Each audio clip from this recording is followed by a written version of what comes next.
Welcome back to the latest installment of the Music History Project. Today we're going to be talking about the iconic recording engineer, Al Schmitt.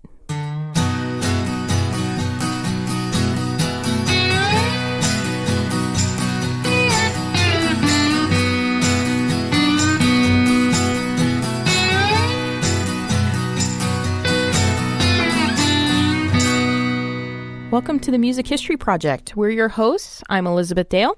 And Dan Del Fiorentino. And Mike Mullins. All of our content comes from the Oral History Program, which is sponsored by NAMM, the National Association of Music Merchants. And that is a program that is over 3,000 interviews and constantly growing. If you want to check out any of our content or any of the other interviews that aren't featured, please check out our website at www.nam.org/library. So, Mike, how excited are you that today we're going to be talking and playing the interview of Al Schmitt? I am so excited.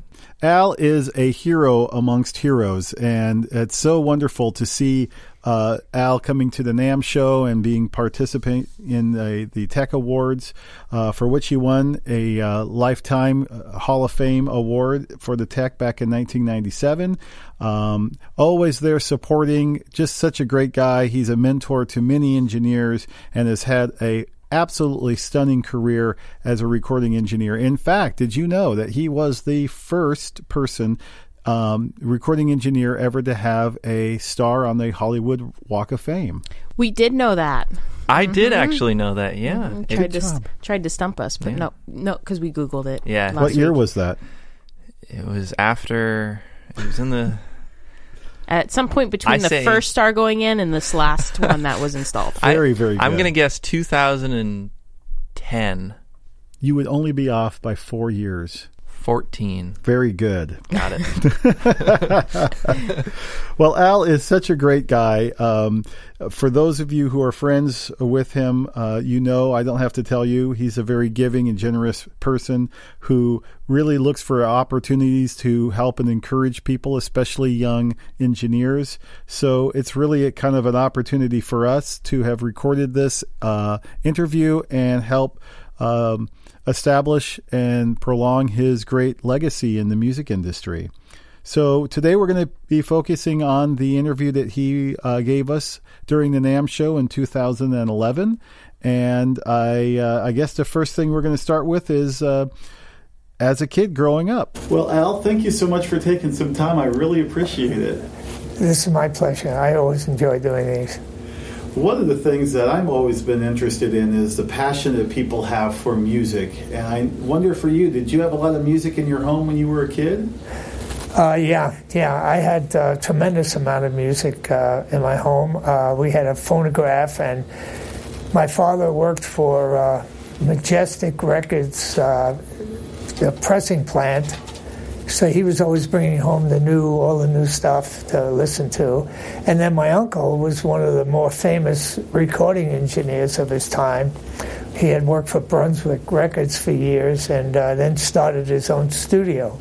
So as a kid, I'd go over to the studio almost every weekend and spend the weekend with him and at the studio. And I got to meet everybody, from Bing Crosby, the Andrews Sisters, Kate Smith. Oh, my God, it was just unbelievable. Art Tatum would sit at the piano and come down and rehearse, when the studio wasn't being used. And I'd be there, and he'd put me next to him and take my little hand and show me little boogie-woogie licks. And so my life it's been music my whole life.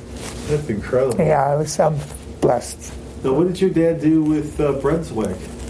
My dad was a supervisor of the night shift at the Majestic printing plant where they pressed the records. Oh. So I guess my uncle got him the job or whatever, but that's what he did. And so we always had records at home. And we had a little wind-up phonograph portable that I could take with me. And I would take it out, and we would... I'd bring my records out, and we'd play it, and a bunch of us would sit around and listen to music, and people would get up and dance and stuff. So it was kind of, it was great. Then I started buying 78s. I started working part-time, at a grocery store when I was like 10, setting up stuff on shelves, and I made my extra money so I could go buy my records. And first record I ever bought was a Jimmy Lunsford big band record. So I was a real strange kid when it came to music. I was a real bebopper at an early age. That's really neat. Yeah. Did you play a musical instrument? I played drums, but I realized, in high school that I wasn't that good. There were other kids that played drums that were much better than I was, and I just didn't think I could ever make a career out of playing drums. And I always loved the fact that my uncle was a famous engineer, and I was wanting to do what he did. So that it was natural that when I went into service. I was in the Navy for a few years, and when I came out, he got me a job at a studio, and I went to work there, and my mentor there was Tommy Dowd. So, another blessing from heaven, And I spent 8 years with Tommy. So, yeah, it was a great experience for me, and I was like Tommy's kid brother, and I jumped into his back pocket and just did everything he did, and he bought me a notebook and showed me how to keep diagrams of all the setups, and we became very close, and it was great. He was a wonderful guy, and between my uncle teaching me when I was 9 and 10 into my early teens, and Tommy being a mentor, I had the best of everything. So Al is going to be talking to us next about what it was like working at Apex Studios. And Dan, do you have any background information on that location? Late 1950s, Al started working in the recording studios in Los Angeles. He was over at Radio Recorders in Santa Monica. And then Apex Studios, and continued to work in the smaller studios, but all along gaining a reputation and a following, including Henry Mancini, who really took a liking to Al's talents, and the jazz singer Rosemary Clooney, both playing a significant part in his early part of his career. What was that studio like? Well, the one I worked at, it was called Apex Recording Studios, and it was on 57th Street in Manhattan in the Steinway building. Oh. And it was great. It was a studio where we did all the Prestige records, all Atlantic's records before they had their studio. Oh. And we did Prestige, Atlantic, National Records, World Pacific Jazz, and so all the guys that were my idols when I was a kid growing up would come by the studio. Everybody dressed when we made records in those days. I always had to wear a shirt and tie and a sport jacket. So that was the big thing at East Coast, and a lot of the maintenance people wore white coats, So it was great. And this guy, Fred Herbert, was a German engineer, and he was very proper, but he knew what he was doing. He had learned over in Germany about tape machines and so forth, and cutting on discs, which is what we cut on when I first got there. We didn't even have a tape machine. We had a little tape machine called a brush sound mirror, and it was a small little machine. But most everything we did on transcription discs, and then we would transfer it down to 10 or 12 inch 78. It was an interesting experience because I watched my uncle record when I was 10, maybe 11 years old. He'd have a band in the studio, and they'd have one mic, and he would move everybody around, and when the guy came, the saxophone guy, to play a solo, he'd get up and walk up toward the mic and play, and then sit down. And I remember they made everybody take their shoes off because you could hear the tapping, with the shoes. It's interesting. And my uncle told me, and it was something that stuck with me all my life. Amazing. He said, when you're in here, you this is like a Swiss watch this equipment is so delicate and so balanced, and you have to take really good care of it. If you take good care of the equipment, it'll take good care of you, So it's something that really stuck with me all my life, and I've been a stickler for making sure that I take good care of my gear and the gear I'm working on. And it upsets me quite a bit when I see people, abusing it and abusing microphones or things. So next up, we're going to hear from Al talking about a interesting topic, pretty much the differences in what a recording engineer did in the early days versus what a recording engineer does now. So what did you understand a recording engineer's job in those early days? And has that changed at all after you started experiencing it? Well, it's changed quite a bit now, the way it is today and the way it was back then. But back then, there was no assistant. It was an engineer. That was it. You'd set up and recorded, and everything was done at one time. There was no overdubs, and there were no isolation booths. We had some gobos that you could put up to help isolation a little. So, yeah, it was quite different. And today, it's a layered, there's so much layering going on. So the chances of you hearing how the record's going to be when you first hear it is minimal, because there's so much going to go on it as you go through the process, guitar parts or whatever, background vocals, and so forth. Back then, everything was done at one time, so what you heard was what you got. At one point, I was doing a lot of stuff with a guy by the name of Bobby Shad, who had a label called Sittin' In.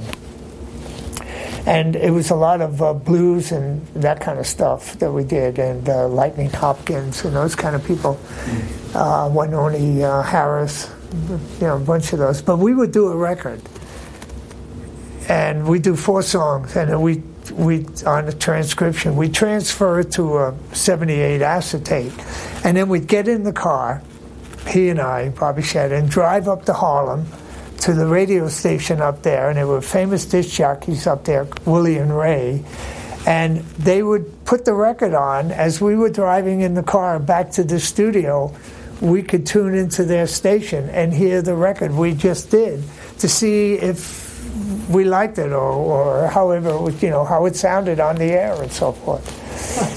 You can't do that today. That doesn't happen anymore, And in those days, you did 4 songs in 3 hours, and that was it. They were done. So a whole album, was maybe 12 hours, 10, 12 hours to do a whole album. Now sometimes it takes you 10, 12 hours to do one side, one song. So it was a lot different. I can remember doing an album with Ray Charles and Betty Carter, which is one of my favorite albums I've done, and I think we did the whole album in 7.5 hours. We did 2 sessions of 3.5 hours each. Did 6 songs and 6 songs in 3.5 hours. And that was it, all live.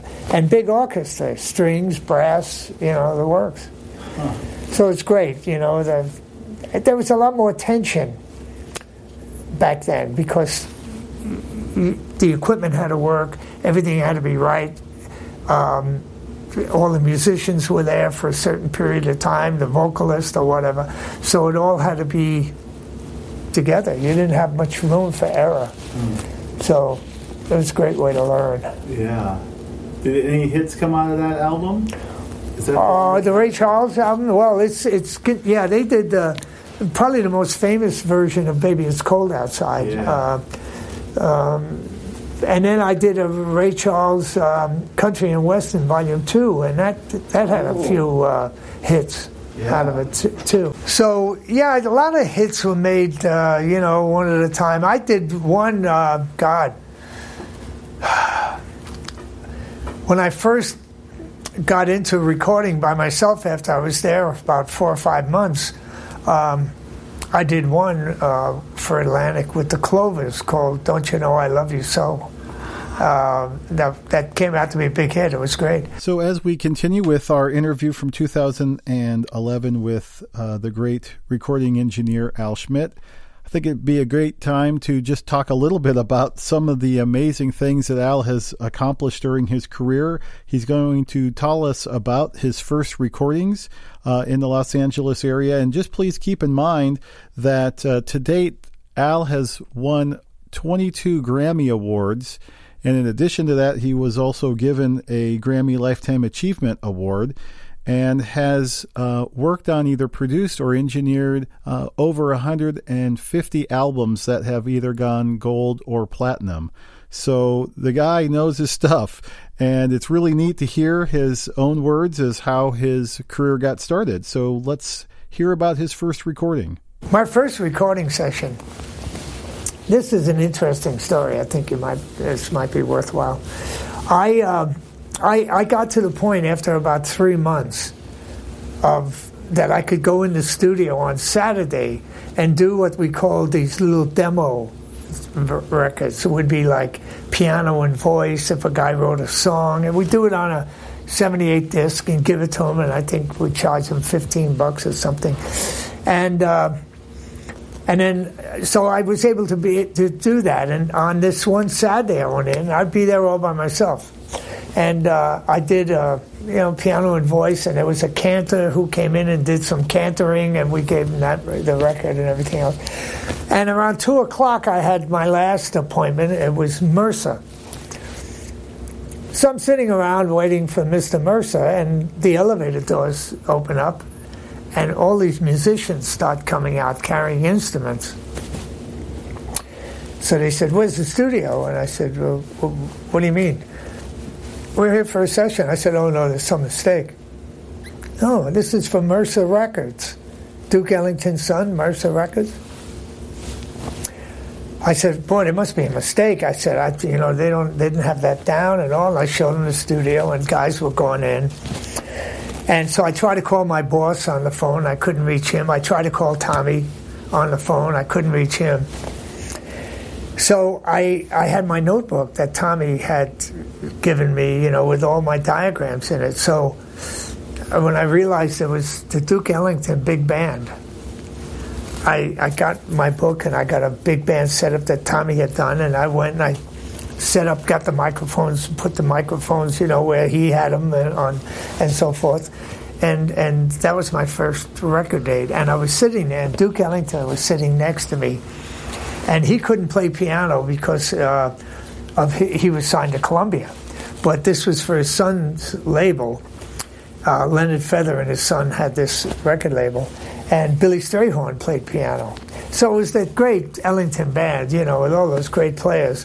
And I kept saying to Mr. Ellington, I said, "I'm just not qualified to do this." I said, "This has been a big mistake on me."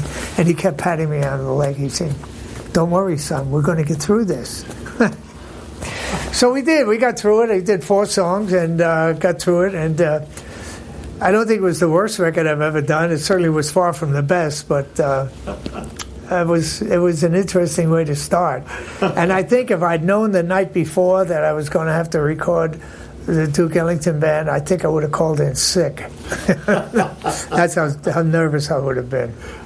But the fact that it came on me so fast, I didn't have time to fall apart. I just had to do things, and before I knew it was over, and it was unbelievable. And they were all patting me and yeah, great work, kid. And I was still a teenager. Wow. Yeah. Yeah, it was great. That is neat. It's a great story.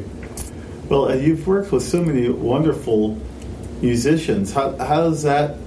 Is that an extra part of your satisfaction of working in that business? I think the satisfaction of working with all those great musicians is an added bonus to the job.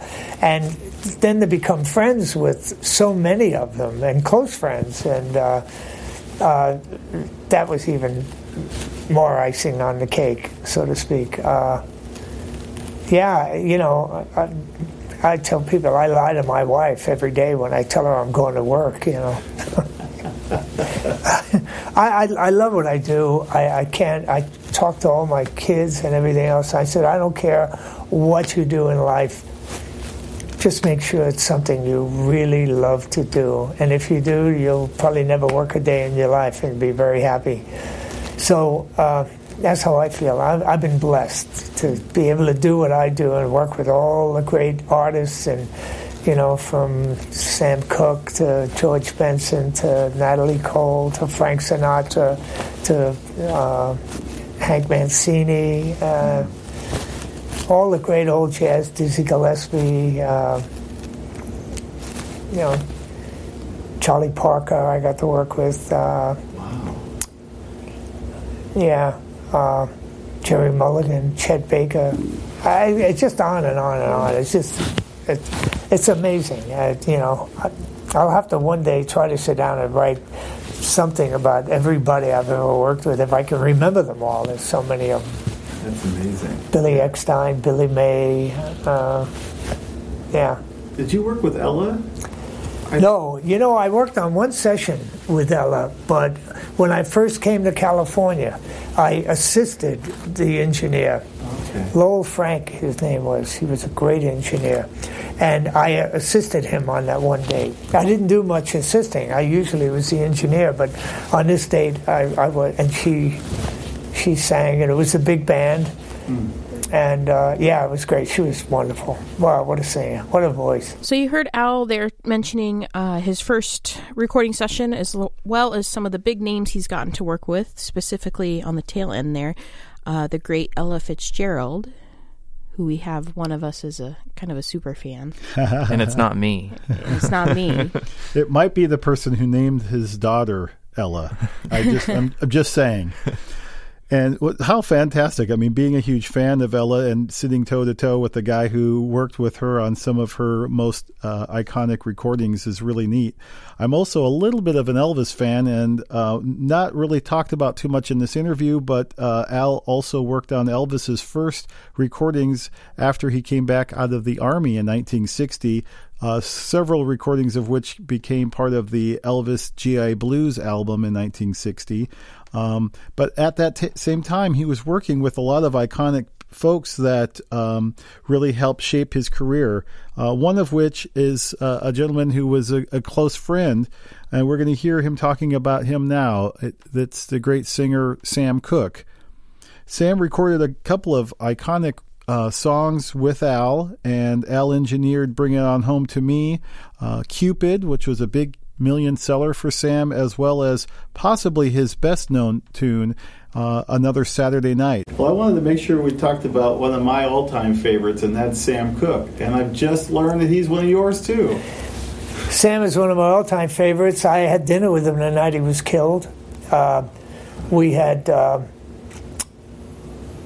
what had happened, I was Sam's engineer, and Hugo and Luigi were the producers at RCA, and I was the engineer at RCA, and I did all the Sam and the Saturday Night and Cupid and all those records.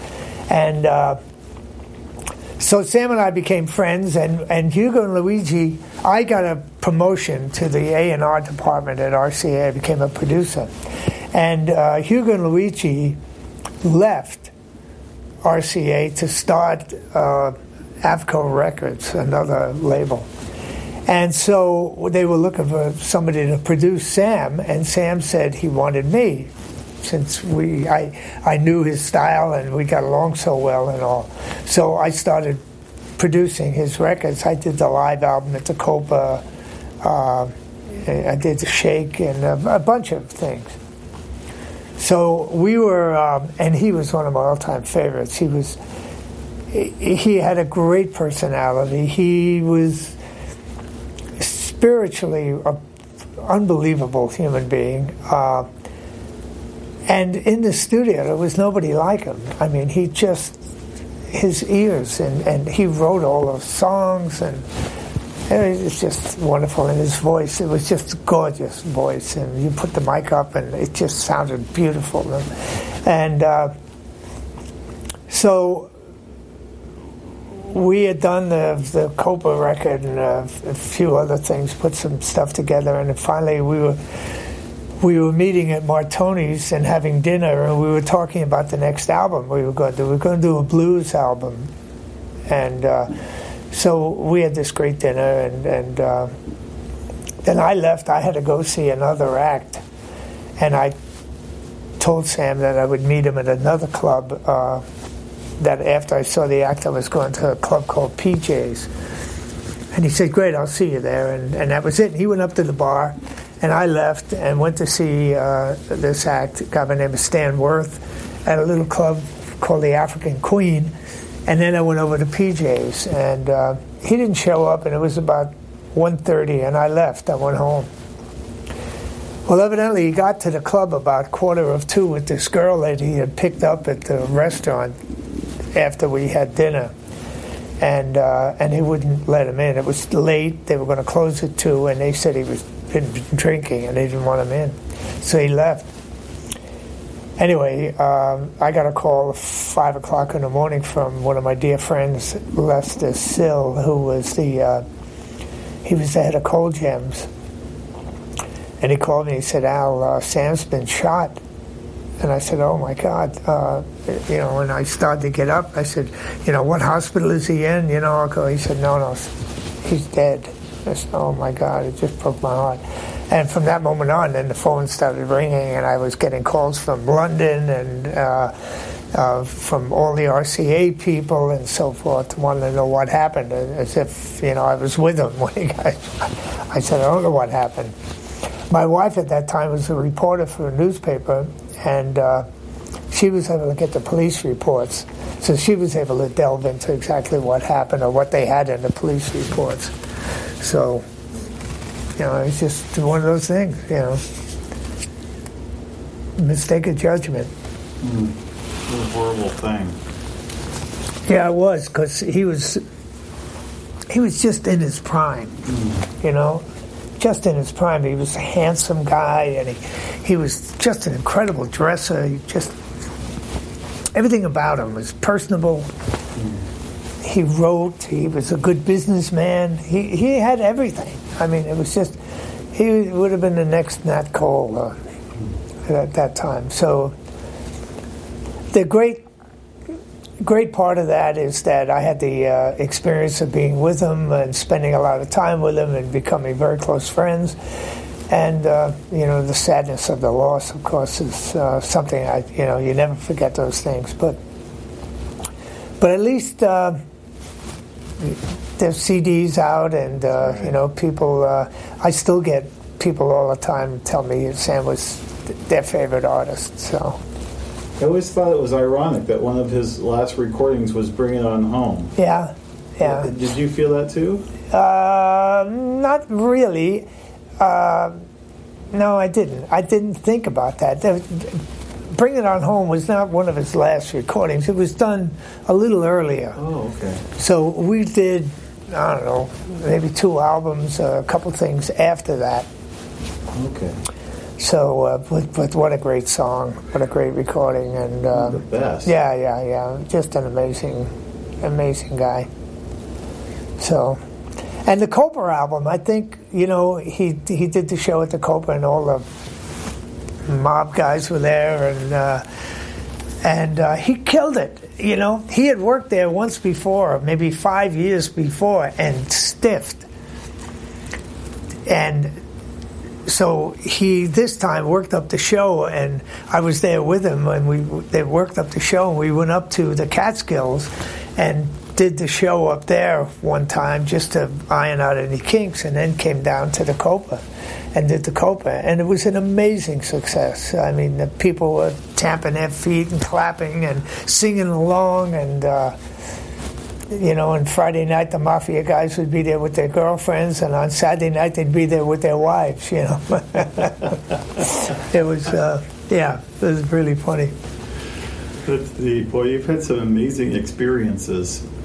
Yeah, I've been really lucky and blessed. It's always super interesting to hear people reflect on working with artists, because we tend to know the artist perspective of the story, but hearing from someone else what they were like and who had a close relationship is always interesting. So I'm glad that Dan was able to capture that Al Schmitt's stories of Sam Cooke and how close they were.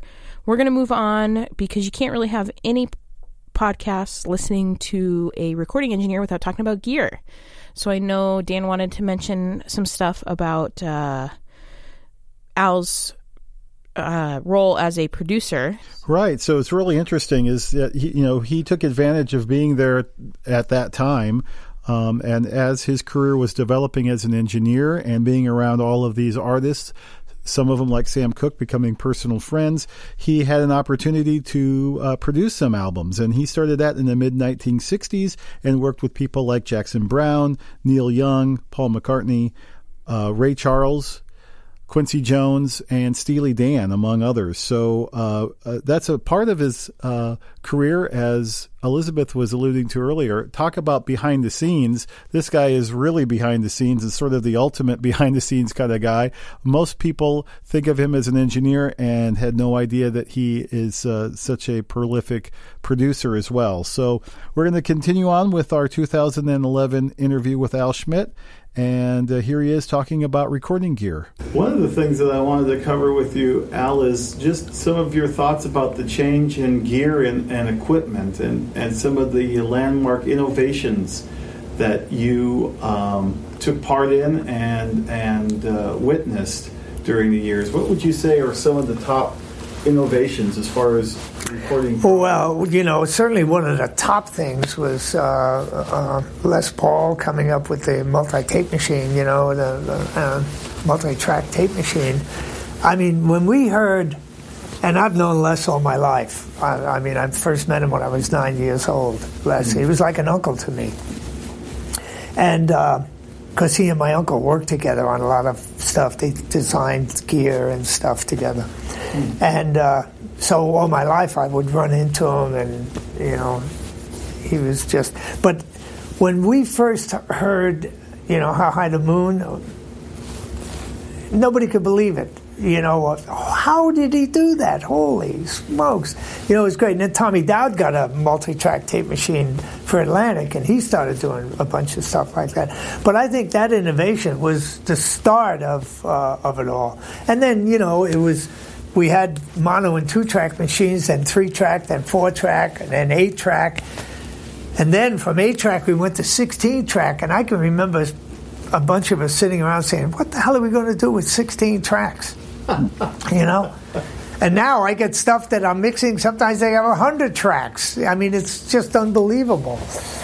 So, and yet, back then we learned that, we did all the drums were done on 1 track or maybe 2.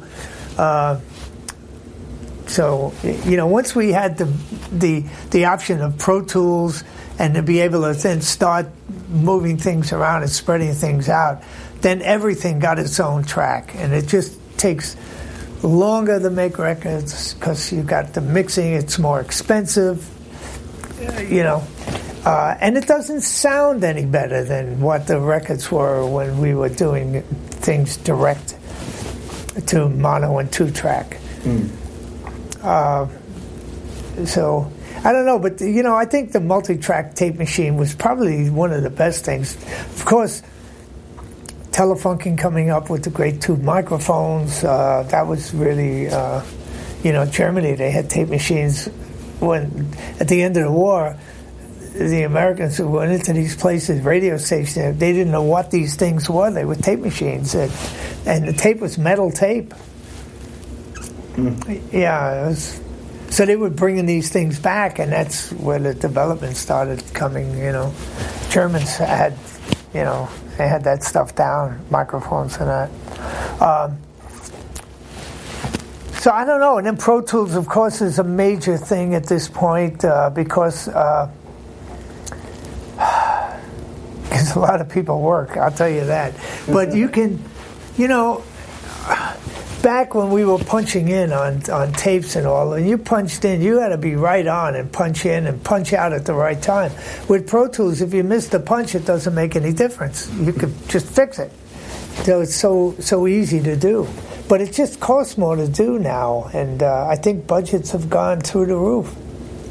I know I did Henry Mancini albums, and the whole album, $10,000 maybe. Now they're doing albums for $200,000 $250,000 and even more. You know, some of the Streisand albums cost more than that. So, unbelievable. Yeah, it is. It's. I seem to be bouncing back and forth. Are you going to be able to? Oh yeah. Yeah, you okay? Yeah. Okay. So let me know. You know, rein me in if I. Yeah, no, this is very interesting. Well, you've witnessed some very impressive things. Did you ever take part in designing any gear or changing anything? No, I don't think I was bright enough to to do that. I would watch guys do it and watch my uncle come up with stuff. And when I was young, you know, vacuum tubing on the acetate, when they were cutting the acetates before the vacuum tubing, you know, suction came to take the chip away. They had a brush, a mink brush that would just ride on the acetate, and then you had to take the chip off and put it in the can. So when they got able to suck it off, suction-wise, that was a big thing. Made for cleaner records too. But I never did. No, I never got into designing anything. What was your uncle's name? Harry Smith. Harry Smith. Yeah, he changed his name because I guess after the First World War or something, there was a big anti-German sentiment in New York or whatever, and so he changed it to. His name was Harold Schmitt, and he changed it to Harry Smith, and it was Harry Smith Recording. He was the engineer who did the first Sing Sing Sing record out of at Carnegie Hall. No kidding. Yeah. He was a big time guy. That was the jazz concert. Yeah. Trupa? Yeah. Wow. Yeah. So he was quite a guy. Yeah.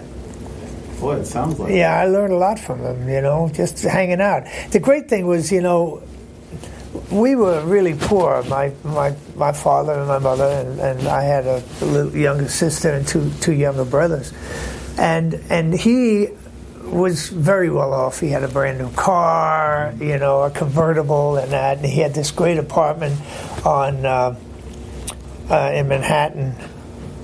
Oh, I can't think of the name of the street now, but it was great. So I would go over there on a Friday after school. I would go by myself, get on the subway, go over and get off, and go to the studio. And then I would stay with him Friday night and Saturday. And then Sunday, I would come home.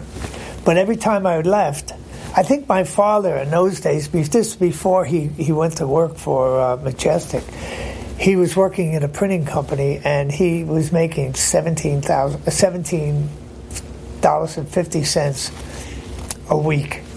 That was, and trying to raise 4 kids and 2 adults.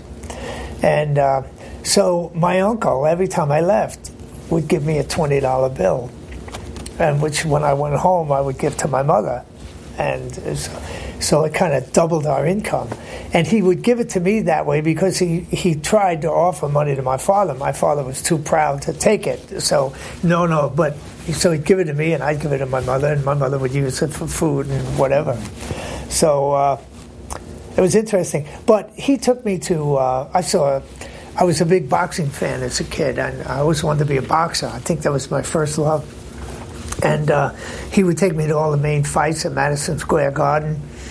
And I saw Sugar Ray Robinson fight when I was a kid. And then we'd go after the fights. We'd go out to great restaurants, and you know, he just showed me so much on how to live and how, you know, I was always helping with the plates, and he would say, "No, that's this man's job. You don't want to take his job away," and things like that, you know, and how to use your napkin. And so, yeah, it was a great experience. And then, of course, he got my father this job, and my father started making fairly good money then, and then we were able to move to a better apartment, and so, you know, so the whole scale of existence kind of went up.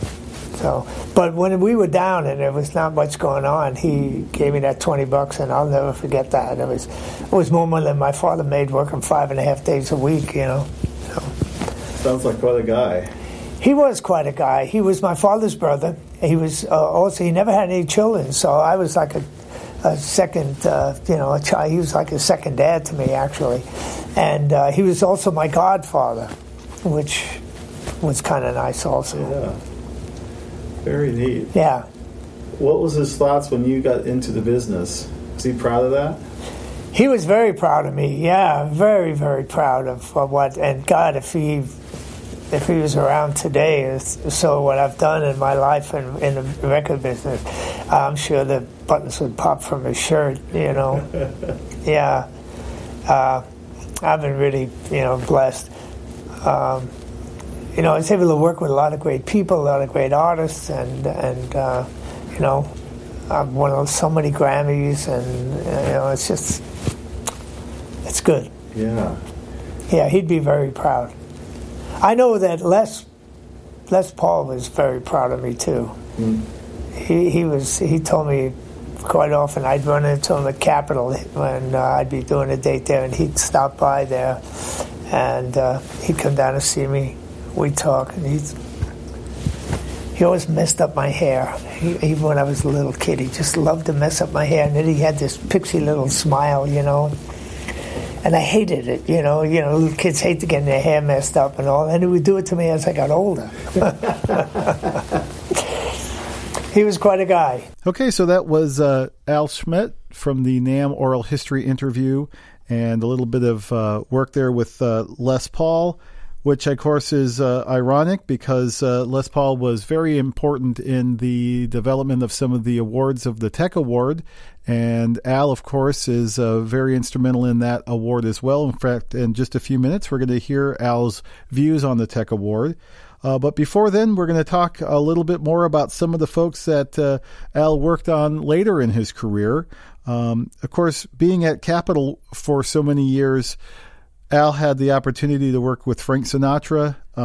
We didn't talk about it too much in his interview. I think he was actually kind of humble about that because Frank was considered a chairman of the board, and in Al's era, for sure, he was the king of the king. And to have the opportunity to work with Sinatra was really a feather in his cap. He worked on 2 albums with Frank. In 1993, Frank put together the Duets album that was a huge hit during the holiday that year, and it required a follow-up the following year, Duets 2. And Al worked on both of those. He also worked closely with Michael Jackson, Tony Bennett, Thelonious Monk, and later, around 2014, also with Bob Dylan. So there's a lot of content to his career that wasn't covered in this interview. But what he does talk about, let's hear some great stuff from Nat King Cole and the Natalie Cole album of Unforgettable, as well as Neil Young. Well, you worked at so many projects. I just want to apologize for not being able to cover all of them because there are so many great ones. Yeah. A few that jump out at me was the work that you did with Neil Young. Oh, yeah, on the beach. Yeah. Oh, that's some funny stories there. I bet. Yeah, we did that at Sunset Sound. And I had the studio set up as like a living room with lamps, and I had the lamps, and everybody was sitting on couches and all. It was all acoustic. And the one guitar player who played a lot of the solos, every time we could hardly see in there, and every time it would come time to play a solo, he'd push the mic out of the way. And I'd have to run out there and say, no, you can't, and we'd have to start over again. And the funny thing about that is that people would come by all the time and want to hear what we were doing, record company people and that. So we had to keep taking the tape off and putting the multi-track tape on. So we made rough mixes, just quick rough mixes onto a 2-track. No echo on them or anything else. Neil fell in love with those rough mixes, and that's what's on the album. Okay. Yeah, he wouldn't. I told him I would pay for it myself. Please let me remix the stuff or mix it. And no, I like this. So every time Neil is around anybody and my name comes up, he says, does Al still want to remix those records? But I love Neil. Neil was great. That was a great experience. I had a great experience, Natalie Cole doing Unforgettable. That was another unbelievable. Yeah, I wanted to ask you about that too. That must have been an extraordinary event. Yeah, it was great. It was really extraordinary because to hear it go down, it was amazing. It was not that difficult a thing to do. Everybody says, God, how did you do that? And, and then, of course, we all embellish, oh, my God, it was so hard, and we sweat, But it wasn't that tough. What happened was Nat's track was a 3-track, and he was alone on the center track, but he was in the room with the musicians, so there was some leakage then. So we filtered out, cut out the leakage in between when he had spacings, and we filtered out as much of the leakage as we could. Then in spots where we couldn't get it out, it was there. Johnny Mandel, who did the arrangement, in those spots did a similar thing to cover up those leakage parts. And then we had the track, and the drummer, his name was Sal Gubin, very great drummer with a fantastic sense of humor, great guy. And so he did a live click to it, with the drums. And then we played the track back to, we had the orchestra out there and Natalie in the booth. And we had Nat sing all the way and Natalie sing all the way. So it was like an all-the-way duet. Equal. Then David Foster, who produced it, and figured Natalie will sing here, and we take Nat out, and Nat will sing here, we take Natalie out. And then at the end, we sampled Nat so that when Natalie sang a line and we wanted to have Nat do an answer, since it wasn't done that way on tape, then we sampled him and then flew it in that way. And then we mixed it. And it just wasn't that hard to do. It was not earth-shattering. But it was great. And it won a lot of Grammys for people. And, it certainly opened a whole new career for Natalie. And I remember I had a cassette of it. We had cassettes in those days, so I had a rough cassette of the rough, and I flew over to Hawaii because I was recording George Benson in his studio on Maui. And when I got over there, I said, George, you got to hear this. And I played it, and George could imitate Nat to a T. He was amazing. But I put it on and played it, and his eyes got this big and his mouth opened up. How did you do that? He said, is that really Nat? I said, yeah, it's really him. It's not somebody making believe it's him. He said, oh, my God. He couldn't believe it. He said, it's this man. Well, of course, when it came out, it just exploded, Everybody thought, how could this be done? Although it was done once before. That same type thing was done, trying to think of who it was. It was a Nashville father and son act. They did it. The father had passed away and the son did it, and they were able to do the same thing we did with Unforgettable, except we had the bigger hit. So we got all the notoriety. Yeah, that's very interesting. Yeah, it was great. So, and then I did it, a few more times with Natalie and Nat, and then I did a whole album with Dean Martin of duets, where we filtered everything out and then did duets with everybody with Dean. And Steve Genowick, who was my assistant all the time, we always joke we're going to get cards made up, Al Schmitt, engineer to the dead. Because we could bring them back alive. That was our motto, was nobody's dead anymore. Yeah, it was cool. Fun. Well, tell me a little bit about the TEC Awards. I know that you've certainly been honored by them. And Yeah, I'm in the Hall of Fame there, and that's a great thing. The funny story that when I was awarded the TEC Award, it was in New York, and my wife and two of my boys were with me, and we were sitting at the table with Les. So, and Les and I were joking around. I said, Les, I want to introduce you to my wife. This is my wife, Lisa. And he looked at Lisa. He said, why, you're pretty. He said, you're much prettier than a woman he was with last night. I had warned my wife in front about him. You know, I said, this guy's a little pixie. And so she said, well, I sure hope so. But it was funny. I'm going to tell that tonight. I think at the TEC, tell that little story about him and just a little bit of his personality. He will be in our hearts forever, this guy, Les Paul. He was a wonderful, wonderful guy. And I'm so proud of the fact that the TEC Awards have the award named for him. That's great. It's just a wonderful thing.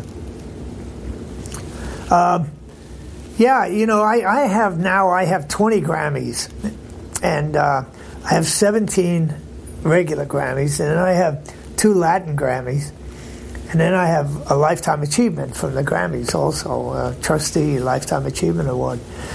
So, and then to be honored in the TEC Hall of Fame, it's just, sometimes I kind of, is that really you up there doing that? Yeah. That's amazing. Yeah, it is. I mean, basically, I'm a pretty humble guy, and I'm not kind of I don't like to say I did this, I did that, I did this, kind of thing. So when I look back at it all, I'm amazed at how all these things happened and came about. It's just great. I'll tell you a story. When I got my first Grammy, with on Henry Mancini, Hatari, with Baby Elephant Walk and all those records. So in those days, you got the Grammy. There was no TV in those days. It was just an award show. And you got your Grammy, and you got to keep it. They didn't take it back and engrave it. You got it, and you had to have it engraved. They told you what to get on it. So I went to a party after and had the Grammy, and it was great. People were drinking and having a good time and all, and everybody wants to see the Grammy. So fine, off the Grammy goes, and it goes and goes and goes. It goes around the room, whatever. And about an hour later, I get the Grammy back in 2 pieces. It broke in half. So it was okay. I was able to get it fixed and do that. And I have one other little Grammy story. I had a 5-year-old grandson, and he lived in Las Vegas with my oldest son. And I was going up to visit him, and he said, Grandpa, when you come up, would you come to school and do a show and tell, bring a Grammy and do a show and tell? I said, sure. So I get up there, and I have the Grammy, and I get to the school, the class, and it's all these little kids there, and it's all so cute, and the Grammy's there, and everybody's got the Grammy, and they're asking me, do you know Janet Jackson, or do you know Michael Jackson, and do you know this one, and and I was talking about this. And finally, the Grammy goes in the back of the room.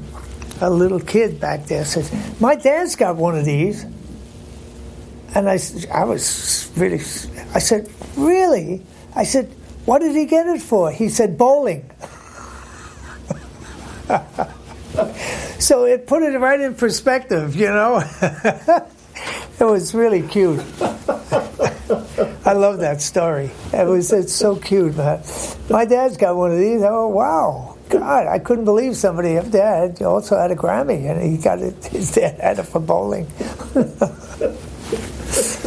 Great. Yeah, that is beautiful. Yeah.